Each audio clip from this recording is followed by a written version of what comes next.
بسم اللہ الرحمن الرحیم الحمد للہ والصلاة علی نبی اما بعد فاعوذ باللہ السمیع العلیم من الشیطان الرجیم بسم اللہ الرحمن الرحیم۔ حدیث نمبر 9 ہے ارکان اسلام۔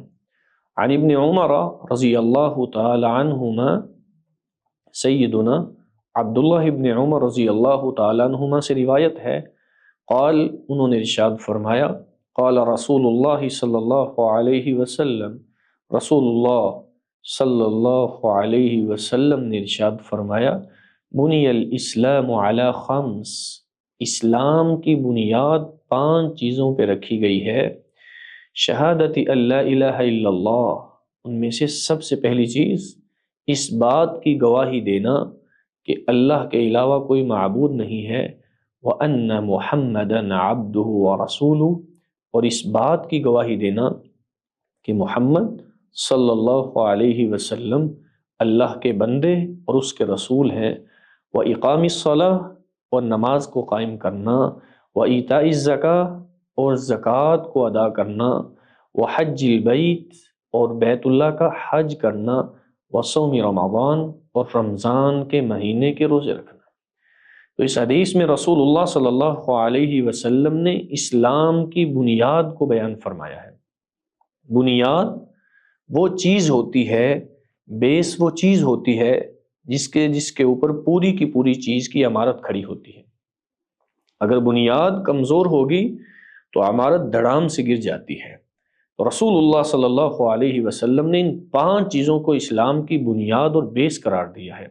ان میں سے سب سے پہلی چیز آپ نے ارشاد فرمایا، شہادت ان لا الہ الا اللہ وان محمدا عبدہ ورسولہ، کہ اللہ رب العزت کے ایک ہونے کی گواہی دینا اور رسول اللہ صلی اللہ علیہ وسلم کے آخری نبی ہونے کی گواہی دینا۔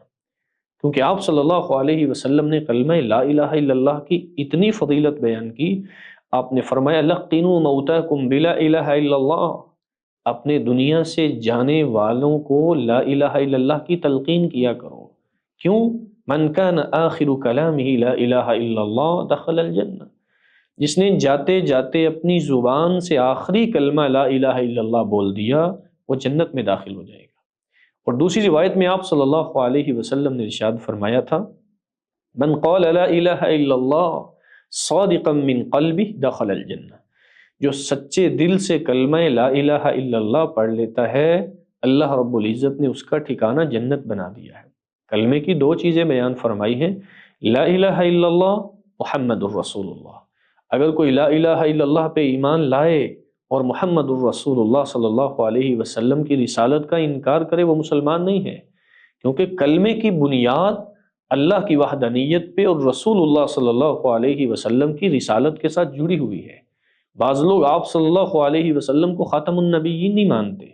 آپ نے فرمایا تھا، قیامت کے قریب 30 کذابون دجالون، قیامت کے قریب 30 جھوٹے کذاب اور دجال لوگ آئیں گے، کلہم یزعم انہ نبی، ان میں سے ہر بندہ اس بات کا دعویٰ کرے گا کہ وہ اللہ کا نبی ہے۔ فرمایا یاد رکھنا، ان کے دجل اور فریب میں نہیں آنا، انا خاتم النبیین لا نبی بعدی، میں آخری نبی ہوں، میرے بعد اللہ تعالیٰ نے کوئی نبی نہیں بھیجنا۔ تو اس وجہ سے ہمارے اسلام کی بنیاد اور بیس جو ہے، ان میں سے سب سے پہلی چیز جس کے اوپر ہے وہ کلمہ لا الہ الا اللہ محمد الرسول اللہ صلی اللہ علیہ وسلم، اس پہ ہے۔ اور اس کے ساتھ آپ صلی اللہ علیہ وسلم نے فرمایا وَإِقَامِ الصَّلَاةِ، نماز قائم کرنا۔ کچھ لوگ کلمہ پڑھیں اور نماز قائم نہ کریں، اس کا مطلب یہ ہے کہ ان کا اسلام ابھی کامل نہیں ہے، انہوں نے اسلام کے ایک ستون کو گرا دیا ہے۔ اگر کوئی بندہ اسلام کے اس ستون کا انکار کرتا ہے، وہ دائرہ اسلام سے خارج ہو جاتا ہے۔ اگر وہ کہتا ہے میرے عمل میں سستی ہے، نماز پڑھنی چاہیے، مسلمان ہے، لیکن آپ صلی اللہ علیہ وسلم نے فرمایا ان بین الرجل والکفر والشرک ترک الصلاۃ، کہ بندہ مومن اور کافر اور مشرک کے درمیان اگر کوئی چیز فرق کرنے والی ہے تو وہ نماز ہے۔ اور اس کے ساتھ ہی آپ صلی اللہ علیہ وسلم نے ارشاد فرمایا جعلت قرۃ عینی فی الصلاۃ، میری آنکھوں کی ٹھنڈک اللہ تعالیٰ نے نماز میں رکھ دی ہے۔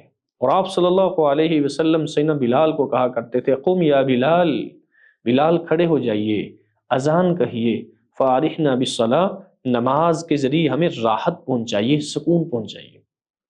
آپ کا سکون، آپ کی راحت اگر نماز میں ہے تو امتی کی راحت اور سکون بھی نماز میں ہونا چاہیے۔ آپ صلی اللہ علیہ وسلم شدت کی بیماری میں لوگوں کا سہارا لے کے مسجد میں آتے رہے۔ عبداللہ ابن ام مکتوم نے اپنے تقریباً 10 سے زائد یا کم و بیش 10 عذر پیش کیے تو آپ صلی اللہ علیہ وسلم نے پھر بھی کہا کہ مسجد میں آ کے نماز پڑھی جائے۔ آپ صلی اللہ علیہ وسلم دنیا سے رخصت ہو رہے ہیں، اعلان یہی ہے، الصلاۃ الصلاۃ وما ملکت ایمانکم، لوگوں اپنی نمازوں کی حفاظت کرنا، اپنی نمازوں کی حفاظت کرنا اور اپنے غلاموں کے ساتھ حسن سلوک کرنا۔ اور آگے آپ صلی اللہ علیہ وسلم نے فرمایا وَإِيتَاءِ الزَّكَاةِ، زکوٰۃ ادا کرنا۔ اللہ تعالیٰ نے قرآن مجید میں کئی ایسے مقامات ہیں جہاں اقیموا الصلاۃ وآتوا الزکاۃ، نماز کے ساتھ زکوٰۃ کا تذکرہ کیا ہے، زکوٰۃ کو نماز کے ساتھ جوڑا ہے۔ جیسے نماز فرض ہے ایسے زکوٰۃ بھی فرض ہے، اور آپ صلی اللہ علیہ وسلم نے لی ہے، اور اس کے بعد خلفائے راشدین نے بھی اس کو لیا ہے۔ سیدنا ابوبکر کے دور میں منکرین زکوٰۃ اٹھے، انہوں نے آرڈیننس جاری کر دیا، جو مجھ سے ایک عقال، لو منعونی عقالا، ایک عقال جو اونٹ کی رسی کو بھی کہا جاتا ہے، وہ بھی روکیں گے زکوٰۃ کے اندر، لقاتلتہم فی، میں اس ایک رسی کو لینے کے لیے بھی ان کے ساتھ قتال کروں گا۔ اور انہوں نے کیا، اور اس بات کو ثابت کیا کہ جو یہ لوگ آپ صلی اللہ علیہ وسلم کے زمانہ میں ادا کرتے تھے، آج اس کا انکار نہیں ہو سکتا۔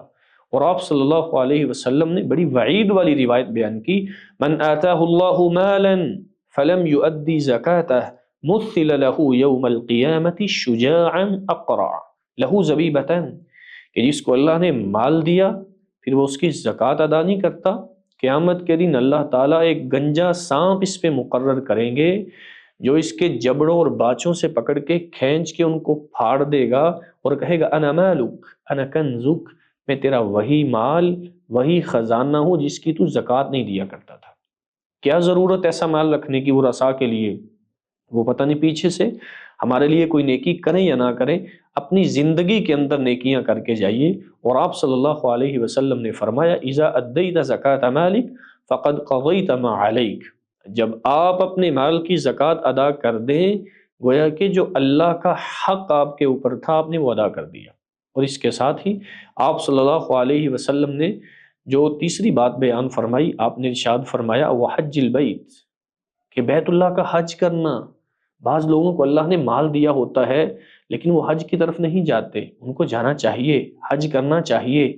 اور آپ صلی اللہ علیہ وسلم نے فرمایا تھا کہ جو حج مبرور ہے لیس لہ جزاء الا الجنہ، اس کی جزا اللہ تعالیٰ نے جنت بنا دی ہے۔ اور ایک روایت میں تو اللہ کے رسول صلی اللہ علیہ وسلم نے ارشاد فرمایا من حج للہ فلم یرفث ولم یفسق رجع کیوم ولدتہ امہ، جو بندہ حج کرتا ہے اس میں کوئی لغو اور رفث حرکت نہیں کرتا، بےہودگی نہیں کرتا، تو وہ ایسے واپس پلٹتا ہے گناہوں سے صاف ہو کے جیسے آج اس کی ماں نے اس کو جنم دیا ہے۔ اس قدر فضیلت ہے حج کرنے کی۔ لوگ مال ہونے کے باوجود حج نہیں کرتے، حالانکہ اللہ رب العزت نے ارشاد فرمایا وَلِلَّهِ عَلَى النَّاسِ حِجُّ الْبَيْتِ مَنِ اسْتَطَاعَ إِلَيْهِ سَبِيلًا، جو اللہ کی رستے کی طرف جانے کا زیادہ راہ رکھتا ہے اس کے اوپر حج کرنا فرض ہے۔ اور اس کے ساتھ آپ صلی اللہ علیہ وسلم نے ایک اور بنیاد بیان کی اور وہ فرمایا وصوم رمضان، رمضان کے مہینے کے روزے رکھنا۔ بعض لوگ طاقت ہونے کے باوجود روزہ نہیں رکھتے، آپ صلی اللہ علیہ وسلم نے فرمایا تھا الصوم جنہ، روزہ جو ہے یہ بندے کے لیے ڈھال بن جاتا ہے۔ اور اتنی عظمت، اتنی فضیلت، آپ نے ارشاد فرمایا من صام ایمانا واحتسابا غفر له ما تقدم من ذنبی، جو ایمان کی حالت میں ثواب کی نیت سے روزے رکھتا ہے اللہ رب العزت اس کے پچھلے سارے گناہ معاف فرما دیتے ہیں۔ اور اس رمضان سے متعلقہ فرمایا من قام رمضان ایمانا واحتسابا غفر له ما تقدم من ذنبی، جو رمضان کے مہینے میں ایمان اور ثواب کی نیت سے قیام کرتا ہے اس کے بھی پچھلے سارے گناہ معاف ہو جاتے ہیں۔